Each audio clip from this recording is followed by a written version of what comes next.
ഇറാനെതിരായ യുദ്ധത്തിൽ അമേരിക്ക ജയിച്ചു എന്ന് അവകാശപ്പെടുമ്പോഴും പശ്ചിമേഷ്യയിൽ യുദ്ധം കനക്കുകയാണ്. പശ്ചിമേഷ്യയിലെ തന്നെ ഏറ്റവും വലിയ പാലമാണ് അമേരിക്കയും ഇസ്രയേലും ചേർന്ന് നടത്തിയ ആക്രമണത്തിൽ തകർന്നിരിക്കുന്നത്. ആക്രമണത്തിൽ നിരവധി പേർക്ക് പരിക്കേറ്റു. 8 പേർ മരിച്ചതായാണ് റിപ്പോർട്ടുകൾ പറയുന്നത്. ഇറാനിലെ ഏറ്റവും വലിയ പാലം ഇടിഞ്ഞു വീണു. ഇനി ഒരിക്കലും ഉപയോഗിക്കാൻ പറ്റാത്ത വിധം. ഇനിയും ഒരുപാട് കാര്യങ്ങൾ ചെയ്യാനുണ്ട്. പാലം തകർന്ന ദൃശ്യം പങ്കുവെച്ചുകൊണ്ട് ട്രംപ് പറഞ്ഞ വാക്കുകളാണിത്.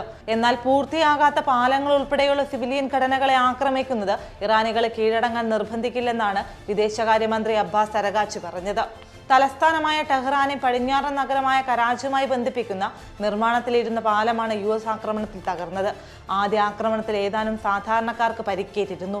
അടിയന്തര സംഘം സ്ഥലത്തെത്തി പരിക്കേറ്റവർക്ക് സഹായം നൽകുന്നതിനിടെയാണ് വീണ്ടും ആക്രമണം ഉണ്ടായതെന്ന് ടെഹ്റാൻ സ്റ്റേറ്റ് ടിവി റിപ്പോർട്ട് ചെയ്തു. 136 മീറ്റർ ഉയരമുള്ള ഈ പാലം മിഡിൽ ഈസ്റ്റിന്റെ ഒരു എഞ്ചിനീയറിംഗ് മാസ്റ്റർ പീസായിട്ടാണ് കണക്കാക്കപ്പെട്ടിരുന്നത്. സ്ഥലത്ത് നിന്ന് കനത്ത പുക ഉയരുന്നതും പാലം തകരുന്നതും ദൃശ്യങ്ങളിൽ കാണാം. പാലത്തിൽ ഇസ്രയേൽ US സഖ്യം 2 തവണ ആക്രമണം നടത്തിയെന്നാണ് റിപ്പോർട്ട്. ഏകദേശം 1050 മീറ്റർ നീളത്തിൽ 8 ഭാഗങ്ങളായാണ് ഈ പാലം നിർമ്മിച്ചിരിക്കുന്നത്.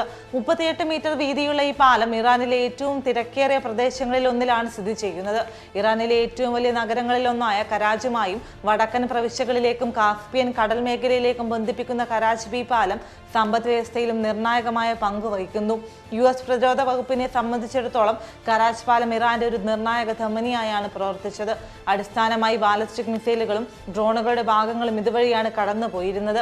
അതുകൊണ്ട് തന്നെ ആയുധങ്ങളുടെ വിതരണം തടയുന്നതിന്റെ ഭാഗമായാണ് ഇറാന്റെ കരാച്ച് ബി പാലം US തകർത്തത്. ഇറാനിലെ കരാച്ച് ബി പാലം നെറുകെ തകർത്ത അമേരിക്കയുടെ നടപടി പ്രദേശത്തെ സാധാരണക്കാരെയാണ് സാരമായി ബാധിച്ചിരിക്കുന്നത്.